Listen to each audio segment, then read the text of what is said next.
Hi, everybody. Welcome to Monday Moxies. I'm really glad that you're here. I wanted to start out by saying, please today drop me a note. Tell me where you're watching from, whether it's on replay or whether it is live. I would love to know where you're watching from. I would also love to, if you have a chance, you can shoot me some loves or some likes if you want to firework those. I love those. Those are so fun. So if you hear something that you're like, oh, I so connect with this, feel free to go ahead and put that on there. Or if there's something that you connect with that you're like, oh, me too, just put it in there. So today's broadcast, during this time of online lessons, we have been discovering so much about ourselves as singers and about ourselves as teachers. So I'm curious, how many of you have discovered that you might be insecure when you're singing a cappella? Because a lot of times when we're singing online, especially doing exercises, I'm having my students sing a lot of that a cappella. And at first, people were pretty nervous about that. Did you notice yourself being out of tune? Did you notice that without that piano to check in with, that maybe you were not trusting your own intonation? Well, you're not alone. I think that that's number one. I think that we all go through that, especially as we develop our ear. And so this is some of the stuff that we're going to be talking about. Have you ever heard those old keys for being able to correct your intonation, like try lifting your eyebrows or think high, or just being told don't let that pitch sag? How's that working for you? Do you ever find yourself in knots, like trying to get the pitch up there with your eyebrows lifting up to the sky? So today we're going to talk a little bit more about why people are struggling with intonation and pitch accuracy. And we're going to explore where your intonation may be getting off track and discover some specific strategies to get them back on track. So remember, if you are joining me live, I would love for you to shoot a note or a comment down below. Just let me know where you're coming from. Let me know if you're getting what you're interested in out of this broadcast. Let me know if your questions are being answered.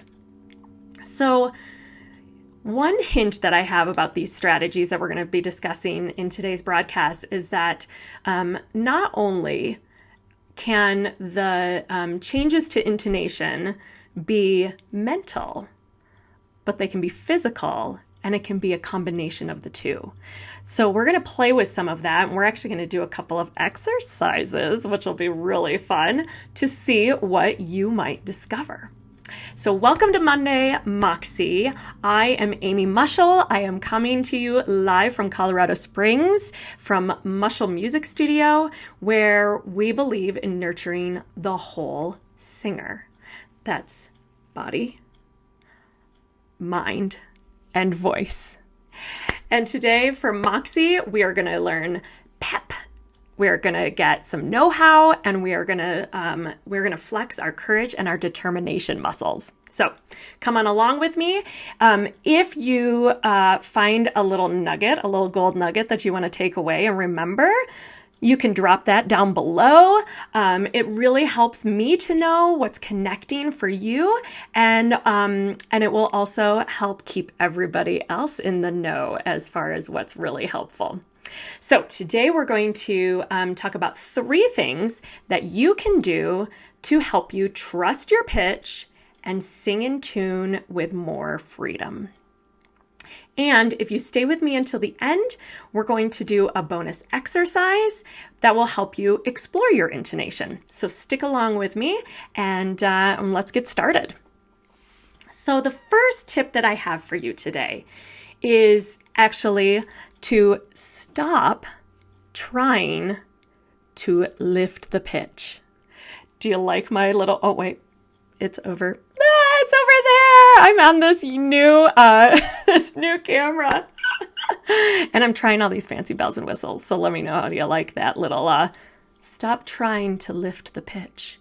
That whole lifting your eyebrows. In fact, okay, this is what we're going to do for the first little exploration for today. Let's just try this. If you think up and you lift your eyebrows and you sing a descending 5-note scale, I want you to shoot some comments down below and jump in the conversation and tell me what you discover. So you're thinking high, you're lifting your eyebrows, and you're going to just do, ooh.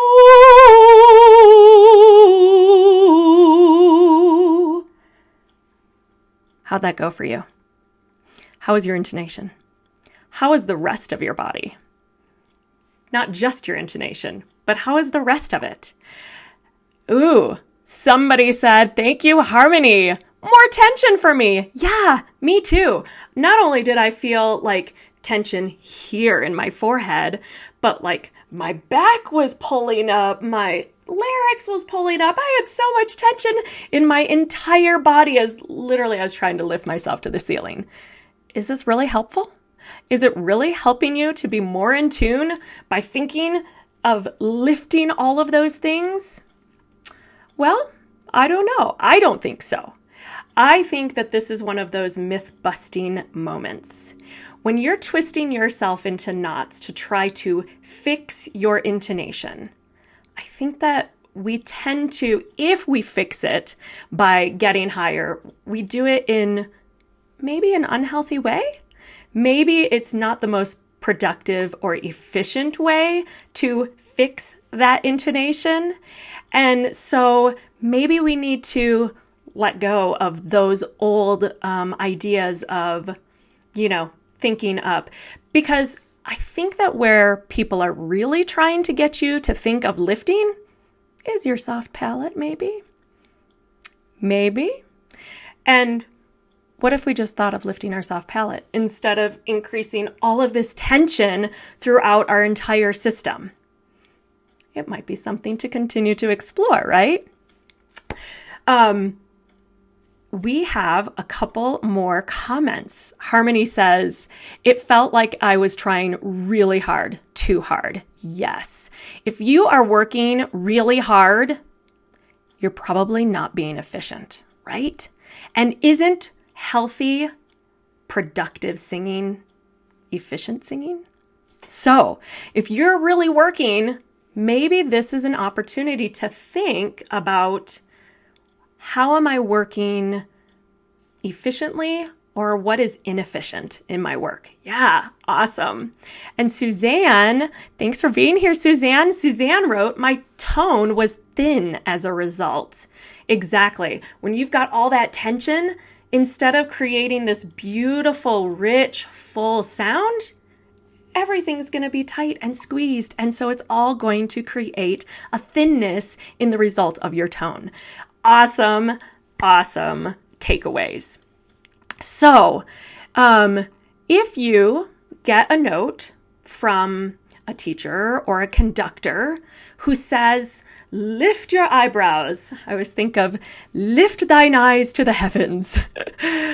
Maybe just think of, what are some other things that I could do to investigate where I might be getting out of tune, and investigate, maybe you're actually tight already, and maybe it would be beneficial to let go of some of that tightness.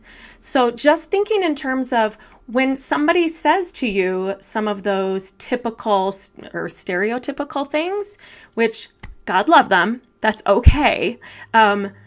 It's just a matter of kind of reframing it, right? And putting it in a new way that might be more effective for you. And Harmony says all that lift, lift, lift often makes me go sharp anyways. Overcompensation. Yes, absolutely. People tend to, it's later on in my broadcast, it's in my notes. You've gotten ahead of me. I'm going to get to it. So that was our first tip. Remember that if you are having those gold nuggets, hashtag gold, so that everybody else knows what those fabulous takeaways are, that would be awesome. And today, if you are watching and you would like my show notes, if those are helpful for you so that you don't have to be scribbling away, just give me an intonation down below and I will make sure that you get those within the next few days. So stay with me to the end of the broadcast though, because I do have, we're going to do another little exercise. So, so everything that I have here, you guys have already said. The reason why these tips don't work is because you're adding all of this tension and you're stopping the natural freedom that comes from a coordinated throat, aka an efficient production of sound, because you're trying to hold up the pitch. Where are you exactly holding up the pitch anyways? Have you ever thought about that? Like, are your eyebrows actually going to hold up the pitch for you? I don't think so. I mean, so where do you feel that tension? These are all things to go back into the practice room and discover and explore further for yourself. And just notice, where are the places where you might be actively trying to achieve a goal that could be maybe achieved in a healthier way or a more efficient way? So, on to tip number 2. Tip number 2 is trust the notes that you hear in your head. The question is really, do you know your notes? Like, have you actually learned your notes? Because if you haven't learned your notes, your intonation may not actually be an intonation problem. It may, in fact, just be a problem with the fact that you don't know your notes. So that's a whole different set of skills that you need to be making sure that you're actually practicing in your practice room, right? So can you imagine the sound in your head? Do you know what the phrase is that you're singing? Especially, I was just working with somebody on a Sondheim piece. I have a couple of kids working on some Sondheim stuff, and Sondheim is so crazy because he will do it one way in the first verse, and then in the second verse, he'll modulate it, he'll change it, but there's such slight changes. They're like off by a chromatic. Or a lot of times he'll have a jump. He'll have a fourth, and then he'll have a fifth, and then he'll have a sharp 5, and then he'll have a 6, and then he'll have a sharp 6 or minor 7th. Yeah. It's crazy. And so is that an intonation issue? Maybe. Or is that I don't really know the notes, and so I'm just kind of guessing? And here we go back to the whole point of this broadcast, which is in online classes, you don't have the luxury of singing with your teacher playing the piano for you. They're not spoon feeding you all of your notes. And so you have to rely on yourself. And so if you haven't actually spent the time to really learn those notes, that might be the first step, right? The other thing is, when you hear the notes in your head, do you trust it, right? So this is the mental aspect. We talked about the physical aspect in the first one. Now we're talking mental. If you don't trust that you actually know the notes, you're probably not going to sing in tune. You might overcompensate, just like Harmony was talking about a few minutes ago, with overshooting a note, or you might get, because of the trust factor, you might actually get a physical response where now instead of using energy, you're now holding everything back because you're worried about whether or not you're going to get the notes right. And now your notes are out of tune because you're afraid of getting them wrong, right? So it's always going back to, do you really know the notes? If you know the notes, then trust that you know the notes and listen to the sound in your head. That is your guide, right?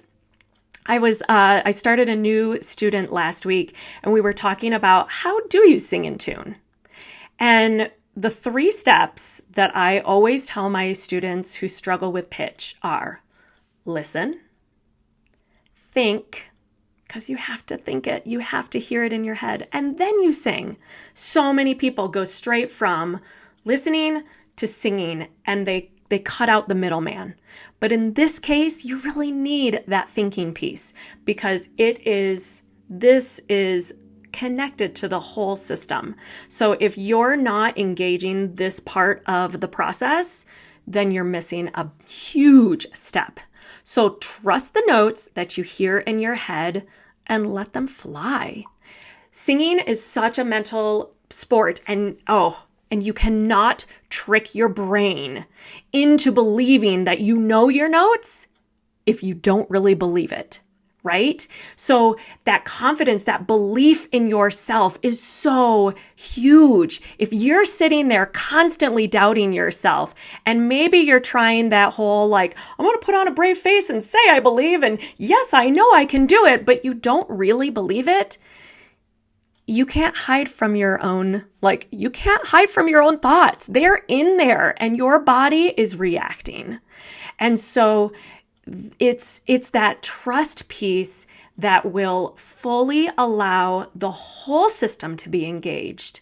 And it will help you to just stay focused on what you can do and not be distracted by the background noise, right?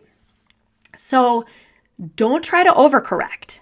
If you're trying to overcorrect, this is what Harmony talked about earlier. If you're trying to overcorrect, and I've had several students who their ears are so fantastic. They go into all state competitions where they have to do their sight reading and they get like 99%. And then they're singing a song and they're flat. It's because they're constantly adjusting physically to make the pitch perfectly in tune. But we are designed to create sounds that do this, right? A sound waves. It does not do this naturally. And so when we're getting that natural wave, the idea is the pitch is here and you're evenly waving around that pitch. And when you've got that even wave, not too high, right? Not too low, but you're actually spinning around the middle of that pitch. There is your bullseye for being in tune. And that doesn't mean having no vibrato, and it doesn't mean trying to zero in on the exact pitch. It means allowing the freedom to allow that center of pitch to come through. And when you're trying to overcorrect, especially I have another student who is a string player, and she brought up the fact that she's constantly thinking in her head of just that little shift of her finger to fix intonation, but you can't do that here. The muscles, the changes, the reactions of all of this whole system is so subtle that if you're trying to get in there and fine tune it yourself, you're probably going to get it wrong. You got to trust this. It knows much more than you do, truly.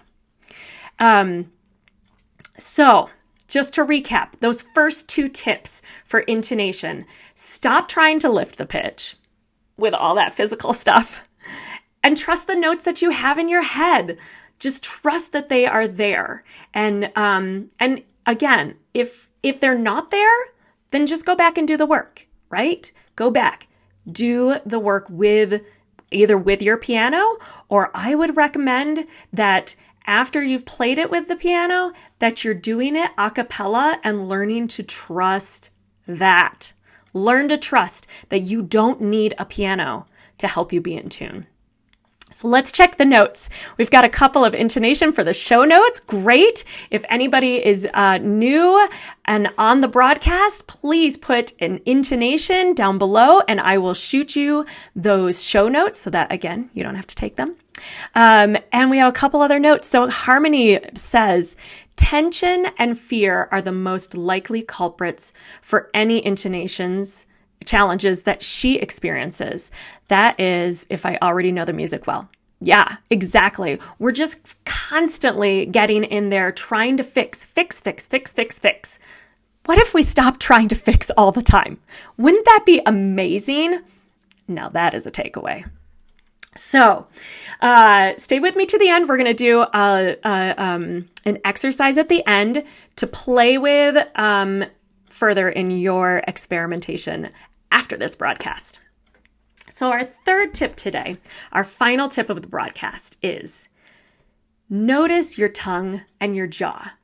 Funny enough, last night I was watching the Sondheim 90th birthday celebration that they had on Broadway.com, and I was chatting with some of my pals, and we were talking so much. We were totally geeking out about all of the tongue placements, because all of these people were singing with the camera right there, and you could just see what their tongues were doing. You could see their soft palates in the back. I was like, oh, hey, there's that uvula. It was fantastic. It was so much fun to geek out with my friends. But funny enough, then this morning in another class that I was in, we were talking about the tongue. Go figure. And last night, as I was preparing this, I use this all the time with my students. The idea of being aware of what your tongue and your jaw are doing, it has such a huge impact on your intonation. And so going back to that first tip, lift thine pitch. What happens to your jaw when you're thinking, lift up, lift the eyebrows? What's happening to your tongue? Do you notice anything? I would be curious to know what you notice if you want to drop it down there. There's so much that's happening. When you have a mental thought, there's so much of your body that reacts to that thought. So if you're thinking all of those thoughts about lifting, guess what your tongue and your jaw may in fact be doing? Maybe they're helping? Probably not. Because again, your body knows how to do this much more than the micromanaging that we really want to do, right? So you're doing an exercise. Is your jaw mobile? Not is it open? Is it dropped? Because that is just another form of manipulation, right? And we can overdo that. Talk about overcompensation. We hear from our directors all the time, especially when you're young, drop your jaw, drop your jaw, drop your jaw. And I have said to some of my students, you need a little self-awareness. If your director is telling you to drop your jaw and your jaw is already practically unhinged, he or she is probably not talking to you, right? So be aware. What are you doing? Is it mobile? Is it flexible? Is it available to movement as opposed to being put in a position? Whenever you're talking about putting any part of your body in a position for good singing, beware. This is my Mythbuster moment. Do not try to fix it. Do not try to put it in the right position. I am telling you, you're going to get yourself in trouble. So instead, is it mobile? Is it flexible? Is it movable? What is the position of your tongue for the 5 vowel sounds? This was actually something that we did in my other class today, which was so much fun.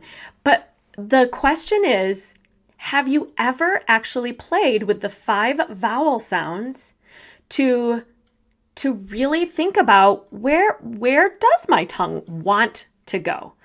Now, I have lots of books where And I've used these books. I've used these diagrams. They have diagrams in them that show the placement of the tongue for each of those 5 main vowels and some of the other ones.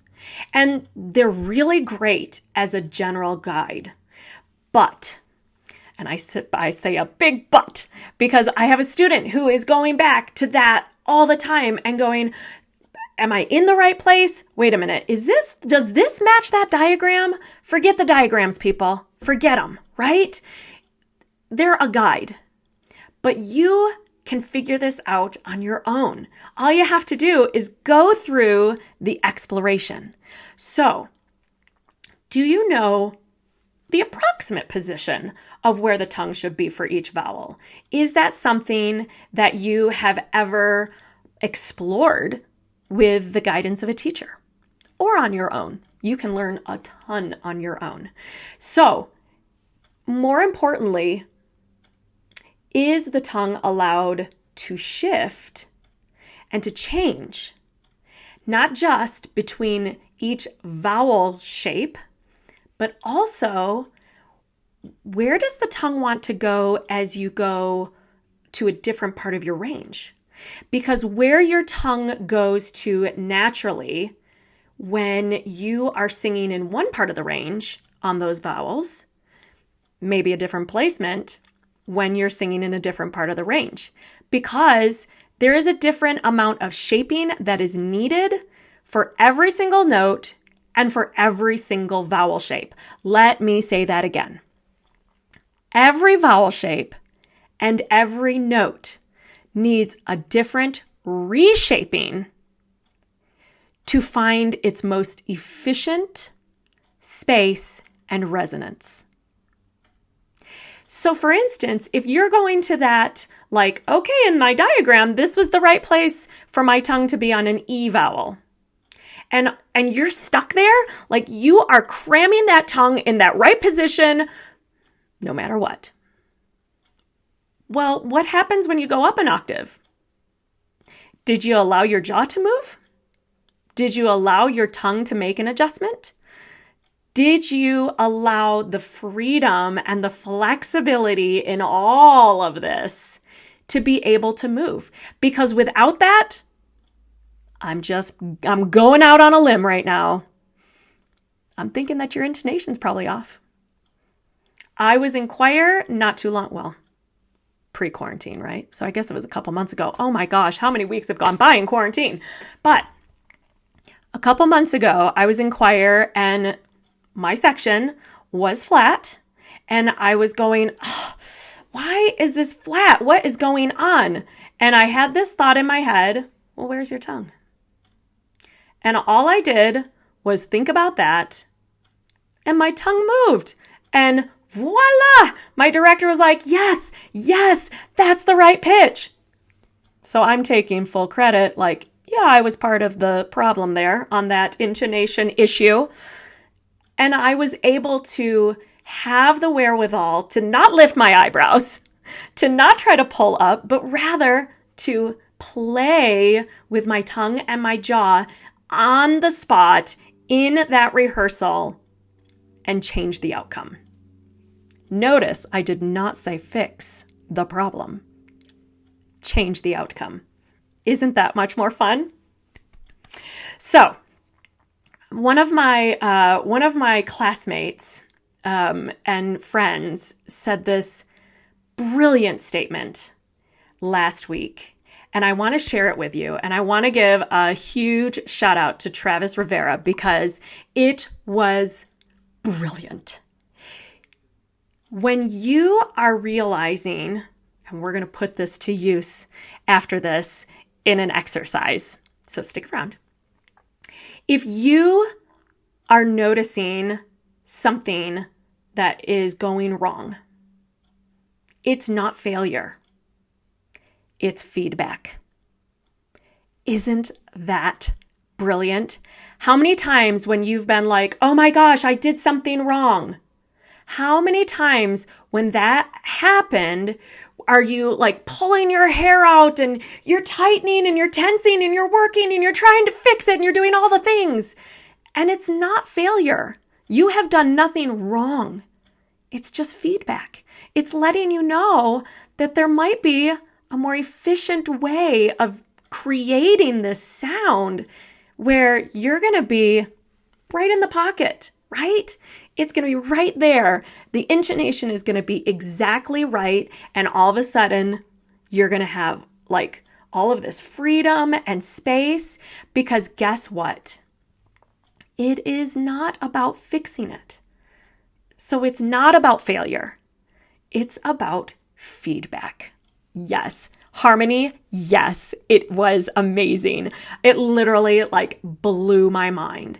And I said something similar to my students about the discovery process. You know, if you go into practice, your practice session, and all you want is perfection, then you're not discovering anything new. You're not breaking old patterns. You're not moving into a new possibility. And that's what practicing is all about. Finding new possibilities, finding new colors, finding what is possible in this beautiful being that we are, to be able to create the most beautiful sounds, the most emotional sounds, and connect with people. And if you're worried about trying to figure out how to be exactly on that pitch and straighten out that tune so that you can be right in tune, then you're missing the point, right? Missing the point. So here we go. I want to just review those 3 tips. The first one was stop trying to lift the pitch. You're just making it worse. You're creating new tensions, and they're not going to help you. So let's let that old myth go. Trust the notes that you hear in your head. If you know your pitches, trust that you know those pitches and sing it. Sing it with ease, sing it with grace, sing it with energy and pep, and sing it with courage, right? Sometimes that's the hardest thing. And finally, notice your tongue and your jaw, because oftentimes they are the culprit. They're getting in there. They want to be helpers. And sometimes we just don't need their help. So notice what those little guys are doing. And if you notice, you don't have to fix it. Just noticing will allow your whole system to reorganize and change. And it'll fix itself. The body is an amazing thing. Have you ever heard of autocorrect for the body? It's called noticing. So, on to today's bonus. So, the bonus today is an exercise that I use with my students where we are specifically trying to discover what is happening with our tongue and our jaw when we go through the 5 pure Italian vowel sounds. Now, you do not have to do it in this order. This just happens to be the order that I have used, but it is always important to stir the pot, mix things up, and try it a new way. Especially when you do it in a new way every single day, you will discover something new. Because the order in which you do your vowels will send your tongue into either a habitual way of working or a discovery way of working. Ooh, I like that. Habitual versus discovery. I like that little takeaway. So for today, what we're going to start with, you can do this a couple of different ways, and I want you to know that so that when you go home, you can play with this. So the first way is that you can pick a pitch, and you can do all 5 of these vowels on the same pitch. When you're doing that, you might notice a specific vowel where all of a sudden you go out of tune. That is feedback. That is not failure. That is feedback. That is the moment for you to go, that was weird. And then do it again. And when you do it again, what do you notice? So I'm going to show you. So I do this. Ki ke ka ko ku. That felt pretty good. Seemed pretty good. I didn't feel like I went out of tune. But I'm going to do it again just to see if I get a different result. See what you notice. Ki ke ka ku ku. Ooh, I noticed my breath dying there. I also noticed some other things. I noticed I was really playing with my tongue. But I noticed that, and I was playing with my jaw actually, and I noticed a different outcome in the intonation. What did you notice? And you can notice on what I'm doing. You can notice as you do this on your own. But I would love for you to type it down below and get in the conversation on what do you notice? What do you hear? Now, if I do it one last time on the exact same pitch and I change my tongue again, because honestly, what I was doing the last time was I was purposefully switching around my jaw and my tongue to see what the experience would like. What would be the reaction?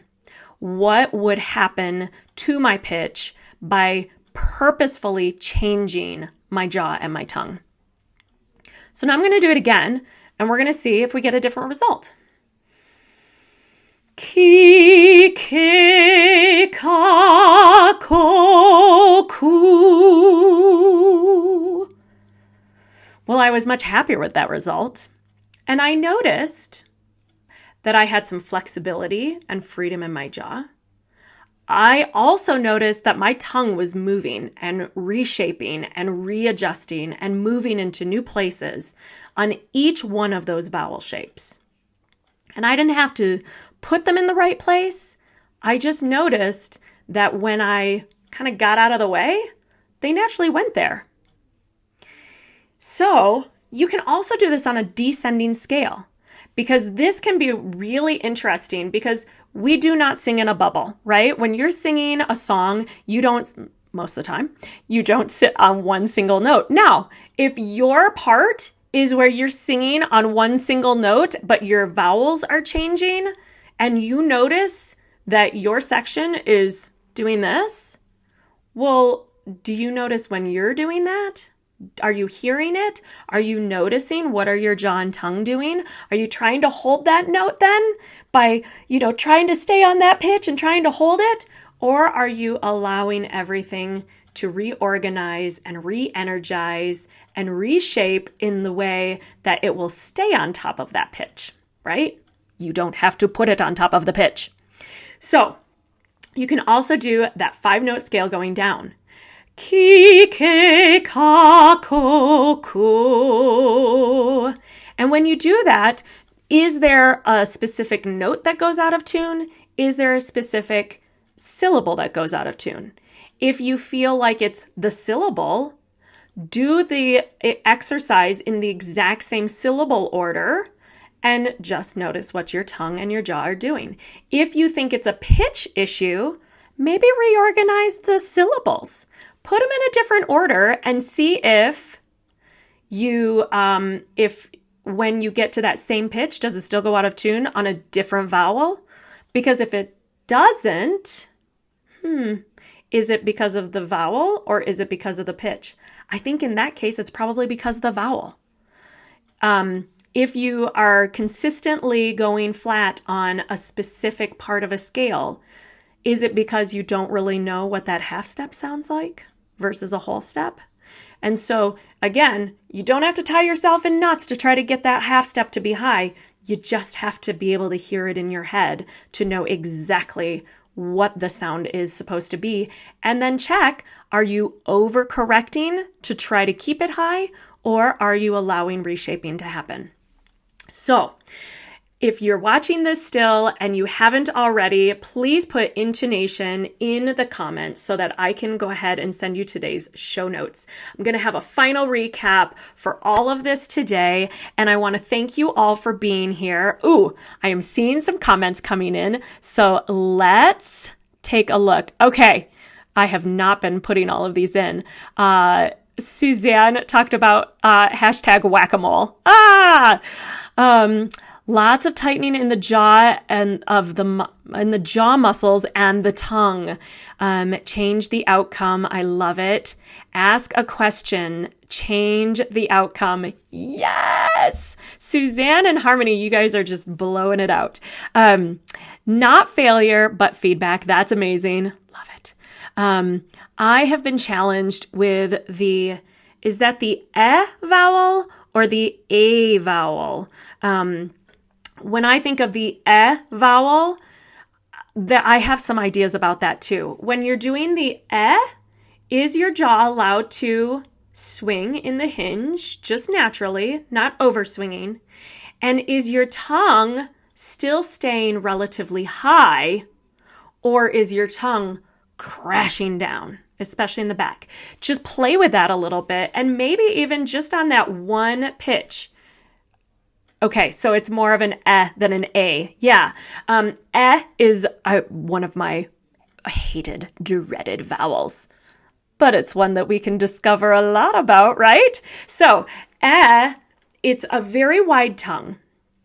So if you're even just playing with your tongue and you're just seeing what happens as you play with the eh, allow the jaw to move, allow the tongue to shift and to reorganize.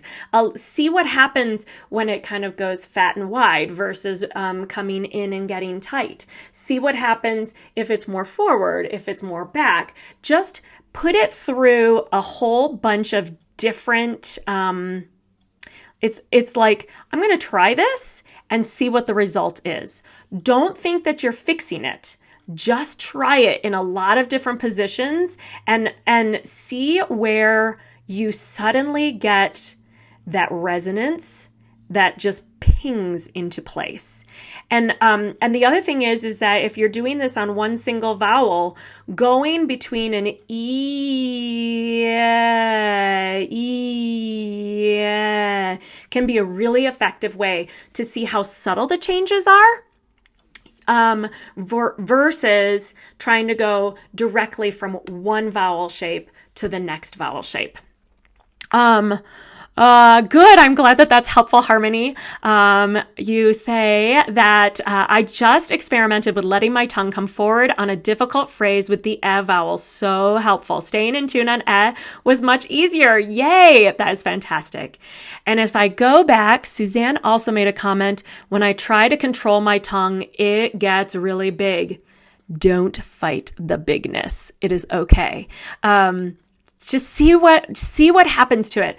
The biggest thing that I would tell you is the tongue is such an immense muscle, and it moves in different directions based on different parts of the muscle, because it's actually grouped into 3 separate sections of muscle fiber. It's the most fascinating thing. I totally geek out on it. And so when you're playing with it, just again, it's all feedback. Don't try to think that, oh, it's getting big, that must be wrong. Or, oh, it's pulling down, that must be wrong. Or, oh, it's going forward or it's going back, or nothing is wrong. Nothing is wrong. It's all feedback. And notice what the results are when it's making all of those shifts. And that's going to help you to have a better understanding of what the results are without trying to force it in the right place. Because whenever we do that, it's that overcompensation thing. My beloved voice teacher, Martial Rowland, shout out to Martial. She says, if you give a singer something good to do, they will turn it into something bad. And it's that whole, I have to get this right. So we overdo it. We fix it in our effort to be a good singer. So strip away all of that goodness. Strip away all of that idea of trying to fix it and just see what you discover. Oh, don't fight the bigness. Yeah. Hashtag bigness. Suzanne, oh, you're so welcome. I too, was thinking that the I called it last night. I used to call it the Pringle shape. I used to think that that was right. And now I just know that there is no right and there is no wrong. There is just discovery and feedback. So here's a recap for today. Thank you so much for being with me. I am Amy Mushel. This is Monday Moxie, and I'm coming to you live from Mushel Music Studio. Today, we explored 3 things that will help you trust your pitch and sing more in tune with freedom. Number 1, stop trying to lift the pitch. Every time you're trying to lift the pitch, you're only increasing the tension, and you are probably not helping yourself to be more in tune. Number 2, trust the notes in your head. If you can hear them in your head and you know the notes, you got to trust it, because you cannot hide from the little voice in your head that says, you don't really know this. So if that little voice is in there saying that you don't know your notes, do the work, people.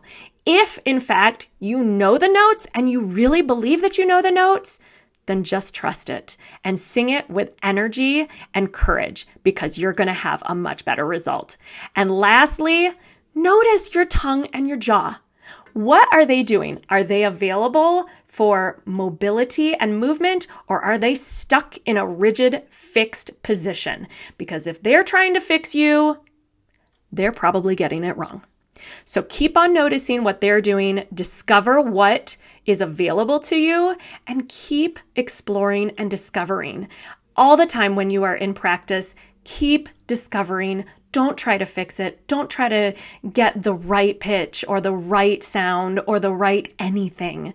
Just see what you discover today, and I'm telling you, you will get so much more out of your practice.